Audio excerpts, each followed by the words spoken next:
Entourée des femmes du Front populaire ivoirien venues lui rendre visite, Madame Affi N'Guessan retrouve le sourire.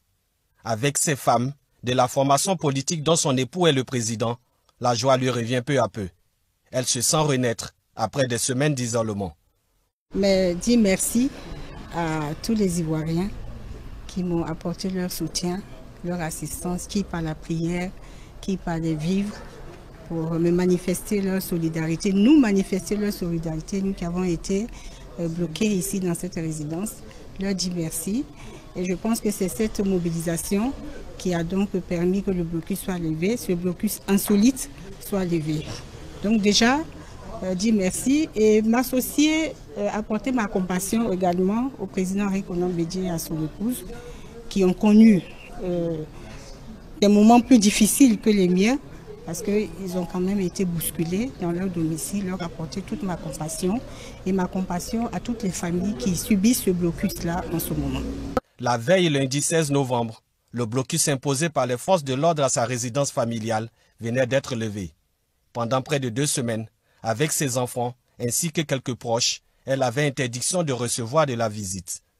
Pascal Affi N'Guessan, son époux, poursuivi par les autorités ivoiriennes, est aux arrêts depuis le 7 novembre 2020.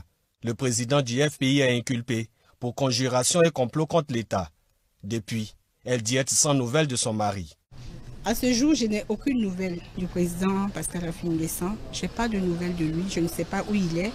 Et j'espère que de la même façon, le blocus a été levé sans explication. De cette même façon, ils vont me le ramener. Voilà. Je suppose que le blocus, c'est pour ouvrir les portes pour qu'il rentre chez lui.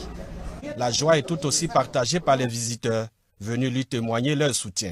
Nous sommes là parce que nous avons appris avec joie hier que le blocus a enfin été levé autour de la résidence et dans la résidence de notre président.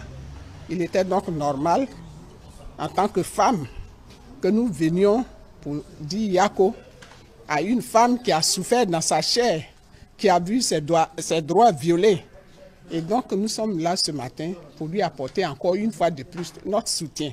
Étant donné que la souffrance n'est pas complètement terminée, mais nous savons que ça va aller jusqu'au bout parce qu'elle continue d'attendre son mari et nous aussi nous continuons d'attendre la libération de notre président.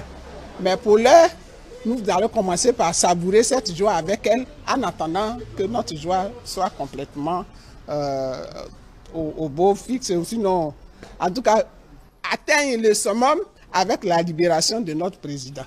Ce soutien, les femmes du FPI entendent l'apporter jusqu'à la libération de leur président, Pascal Affi N'Guessan.